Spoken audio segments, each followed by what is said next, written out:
was driving to work one day, and I started to smell something kind of funny in my car. Not an automotive fluid kind of smell, but it smelled a lot like this green juice that I had been making every single morning. I was on a bit of a health kick.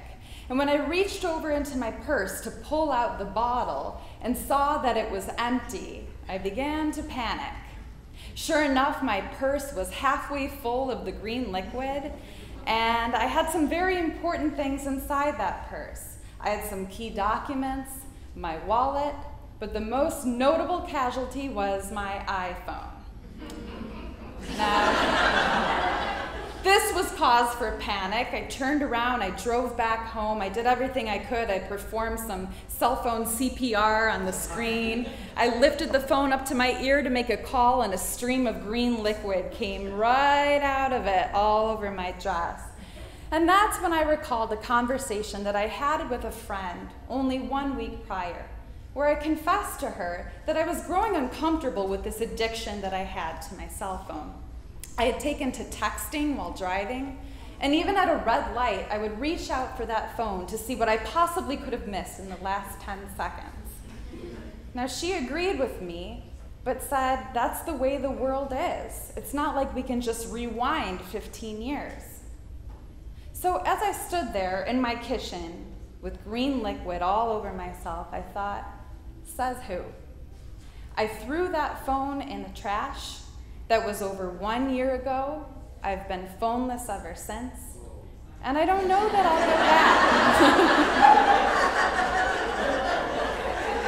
I don't know that I'll go back because I have come to love a life without buzzing. When we talk about momentum, we can generally agree that it's a good thing. But what if our perceptions of time and movement have changed so much over the past 30 years that we have a whole new definition? What is momentum without mindfulness? What is speed if we don't have stillness?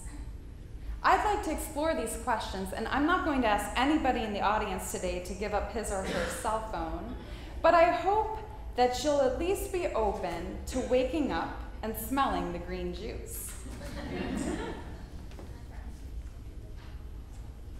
So we use our cell phones as a watch these days, but they can be used for so many other different things. Just think of everything on that list. We can take pictures and video, we can navigate using GPS, we can access our emails, our text messages, the list goes on, and I'm sure I'm forgetting something. Making a phone call. See, when cell phones first started to gain traction, this one's from 1983, they had one purpose. And you had to care a whole lot about that purpose if you were going to shell out our equivalent of $10,000 to own one. But devices that perform only one function these days don't impress us. We want things that multitask, because that's what we do. If we're updating an Excel spreadsheet, we also want to call a client, maybe take a few bites of a sandwich, and then switch between tabs on our internet browser, maybe to catch the score of the ball game. We do all of this because we are convinced we are saving time. There's so much that little device can accomplish. So if we put together all of those minutes that we're saving, just imagine all the fun and exciting activities we can do, like,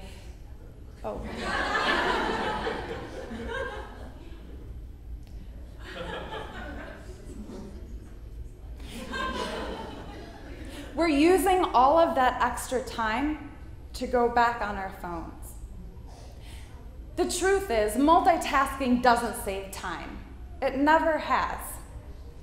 In fact, you pay a huge mental price when you multitask. And those of us who think that we are the best multitaskers are also producing the least quality work. Your brain can't handle more than 2 cognitive tasks at the same time, let alone 10. Instead, it switches back and forth, back and forth. And there's something that's lost in that process. You see, when your brain is switching back and forth from an interruption, it can take 10 to 20 times the length of that interruption for your brain to return to the previous task. So when I tell you that you lose up to 30% of your workday due to multitasking, it's actually all of that time it takes your brain to recalibrate. And it's stressful, this multitasking. In fact, we're performing at the same level as if we hadn't slept the night before, or worse, if we smoked marijuana. Now, there are bound to be errors with that.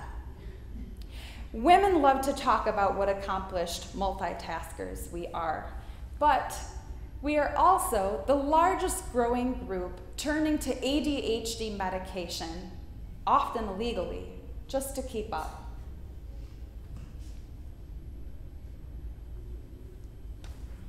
Maybe you remember reading Romeo and Juliet in high school. That play is still assigned, timeless, and relevant for us as well. But let's see what one of today's teenagers has to say about that.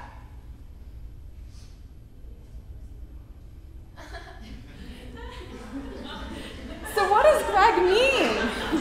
What does he mean when he says that he read it in 5 minutes? Well, he was spark noting, that's a verb now, and he's doing what many of us prefer to do. We like to get our information in these little capsules. Think about current events, for instance. Are you going to sit down and watch all of 60 minutes, or will you settle for 140 characters in a tweet? When it comes to news, faster has always been better. Maybe you remember in 1841 when President Harrison died? Yeah, that's not on my radar either. But it certainly wasn't for the folks out in Los Angeles. It took them 3 months and 20 days to hear about the news. These days, if that happened, we would be speculating about all the ways a president could die, all the ways other presidents have died across the world, and my personal favorite, what is happening right now, even though we have no actual reporters in the field to investigate. And during that newscast, we have a couple people over here debating it, and let's pull in a religious leader, maybe call up that politician who always says something kind of zany. Then we'll cut over to the woman on her laptop who looks like she's about to order a cocktail in Vegas. And if all of that goes according to plan, maybe we can get to commercial. That's the 24-hour news cycle. But be careful with the word news. It's filler. It's pink slime, and we think we're eating the news burger. When I think about news, the word frequency comes to mind because things are updated so quickly for us these days. And because they're updated so quickly, before we have time to blink, they don't really care whether or not we're thinking about it. Now, I grew up in a house where the news was very, very important. Every day we watched the morning broadcast, we watched the evening broadcast, and we received 2 newspapers. Current events were super, super important. They still are important to me, but when it comes to immediacy, I'm not buying it. Instead, every Sunday I buy 2 newspapers and I split up the sections throughout the week. And I found that the time I learned these things doesn't really make a difference. I'm still a smart person. I just wish we could give journalists a little bit of space so they could reflect and revise, and we wouldn't have such a doomsday mentality because we start to think that everything is bad. But let's take a look at the facts. Here's homicide. We'll move on to aggravated assault. What about rape and burglary? All of that looks pretty good to me, but I guess the most important thing is to think about how quickly we're consuming the news and what we're going to do with it. If we can take a step back from how frequently we're consulting it, we can start to think about the impact it has on actual human beings. So let's say you do just that. You decide to give yourself a little space from the 24-hour news cycle. Will that automatically give you more room to think? Maybe, maybe not. You might have your own breaking news to contend with. I'm talking about notifications. So notifications tell us we have a new email, we have a new text message. Actually, they're connected to just about every app we can put on our phone these days. And most of us, when we hear that noise or we see a little envelope pop up, we will open it up within 6 seconds. Research shows that up to 80% of us inadvertently hold our breath when we get a notification. And when we're not fully inhaling and exhaling, that's what's known as compromised breathing. It's a lot like sleep apnea, and there are health consequences to that. Everything from decreased immunity, increased inflammation, problems with memory, weight gain, all sorts of cognitive function. And then there's dopamine.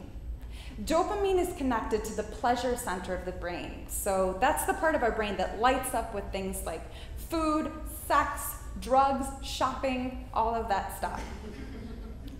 Dopamine is released every time we even anticipate a notification on our device. In fact, science is showing that there's more dopamine released with the mere anticipation than the reward itself. It's kind of like when I was a kid, I loved Christmas Eve so much, and Christmas Day would arrive, and I'd think, now I have another 364 days to wait. What happens with this rewards and the notifications is that we're put on a dopamine loop. Humans have never been good with loops, but we love attention.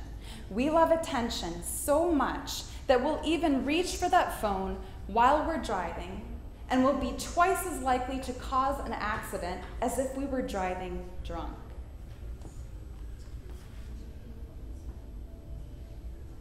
If there's one thing we love to communicate to other people, it's how busy we are. Busy, busy, busy.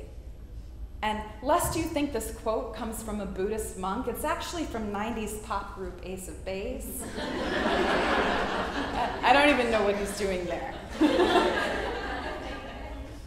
But imagine you run into a friend that you haven't seen for a while. How are you? Oh, life is crazy. We've got the kids enrolled in 3 different sports. We're redoing our basement because it flooded. You say, yeah, me too. I've missed lots and lots of deadlines. I can't remember the last time I even looked in a mirror. This sort of exchange is really, really common. Women pride themselves on their busyness. And scientists are finding that although we still keep up with the Joneses with things like our houses and the cars that we drive, more and more, we're comparing our to-do lists. I'm busy, you're busy, everybody and their mother's busy, and it's just not that interesting. But it does make us feel important. See, when we're moving, we feel busy, and busy is equal to productivity, and we think that being productive means we're being relevant, and relevant is success. And as long as our phones are beeping and buzzing and people are trying to get a hold of us, it becomes really easy to forget that there are 7 billion other people on the planet, and we don't matter any more than the rest of them. When the world starts spinning really, really fast, are you somebody that can take a break, take a step back from it, be mindful and say, this is the same rate at which the world has always spun? Or with your very own hand, are you the person propelling it even faster? Multitasking doesn't make you a better worker. Subscribing to 24-hour news updates doesn't make you better informed. Being reachable 24/7 doesn't bring you deeper human relationships, and your busyness is not the same thing as momentum. I'd like to close today with a poem by Naomi Shihab, who wrote a beautiful piece about warmth and generosity in the Arab world. And this is the part of the poem where one of her friends stops by unexpectedly. No, I was not busy when you came. I was not preparing to be busy.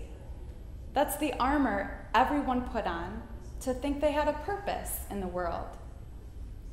I refuse to be claimed.